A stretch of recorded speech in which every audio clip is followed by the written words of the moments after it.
Final part. I hear you saying. Yeah. I've been whizzing through these. I don't want to have something like last time. That last one was a bit long, and so I wouldn't be surprised if it has a bit cut off top or the bottom, But these are all the best ones. As I say, you stuck around. This is the cherry on the cake. Sorry. I might do these all naturally. I'll bring them out pretty quickly. They're all in sort of not chronological order. Anyway, you'll understand. Final Fantasy Origins. Final Fantasy Anthology. That's 1 and 2. This is 4 and 5. Final Fantasy 6. Final Fantasy 7. Final Fantasy 8. Final Fantasy 9. Final Fantasies.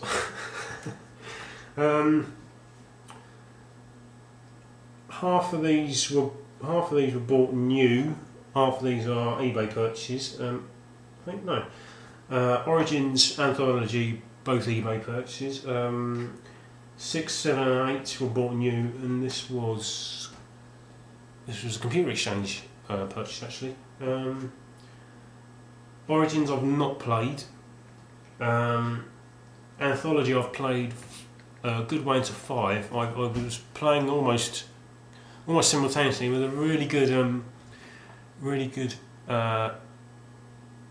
LPer called H.E. Bailey, who's got this mad encyclopedic knowledge about every single RPG he's ever played, and I was finding it really difficult to keep up with him. But I underestimate them just because they're sort of from the SNES era. I underestimate them, and the depth is just phenomenal. This one has a job system where you learn skills by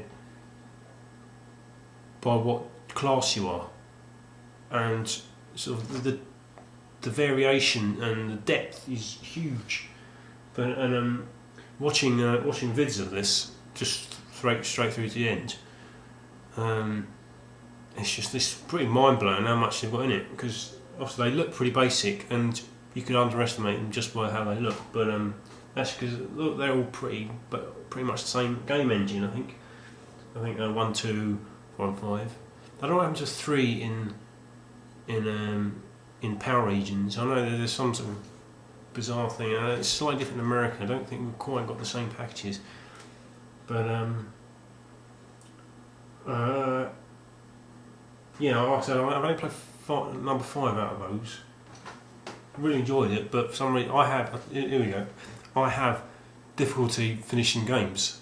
I can play all the way through a game. I can spend up to hundreds of hours in some cases on games, and then I'll get to sort of maybe just before the final boss or just in the final area, or just a few hours to go, and then I'll just sort of pause and then put it away and forget about it, and then go back to it sort of months later or something, or years. I've still got games I've played. I've still yet to finish. Something don't know, not right in my head. Anyway, that's those two. Both eBay purchases, both pretty good condition. Although this one, it's only since I've been watching YouTube vids that I've noticed that this one's got some sort of, it's like water damage, but like tea stains, which I must have noticed when I bought it, but it's only now it's bothering me. So some switch has been flipped in my head, and it's some latent switch, OCD switch that means that it bothers me that this has got a mark on it. But European edition, there you go, European edition up there.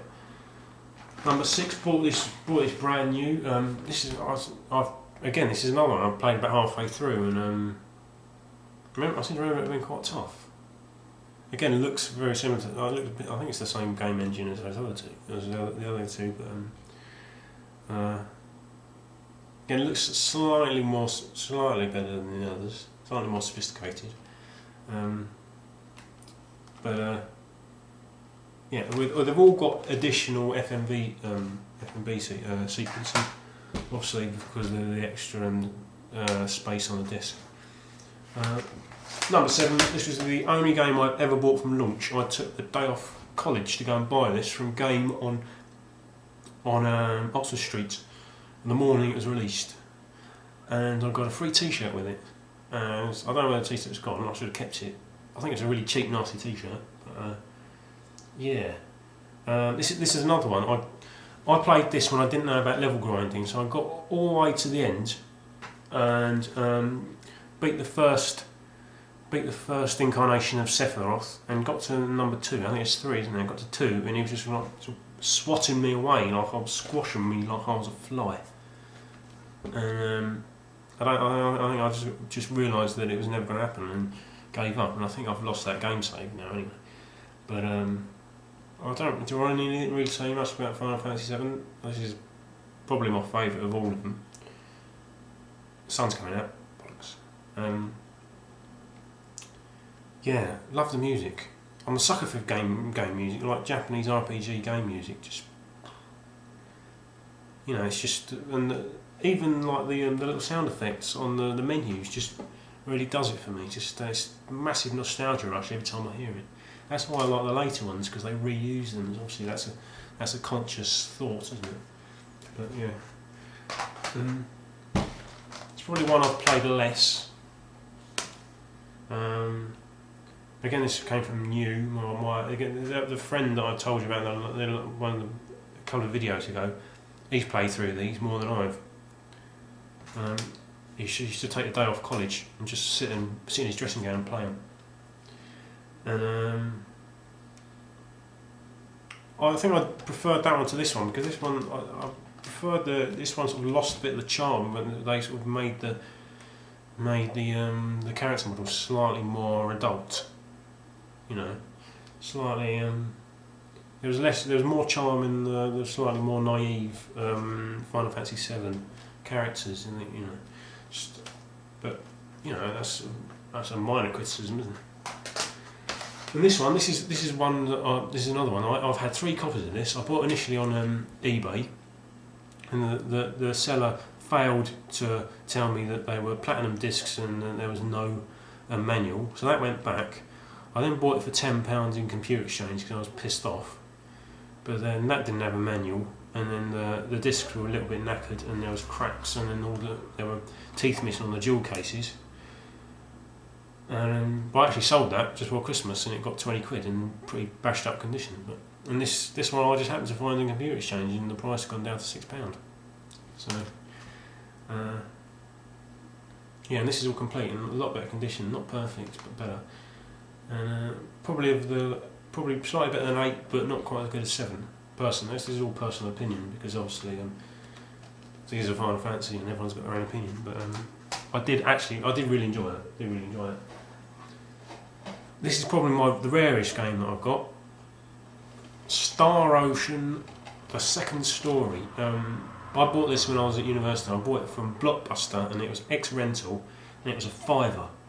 It's got the weird sort of almost like an old Mega Drive case with say, look, not for resale, rental only.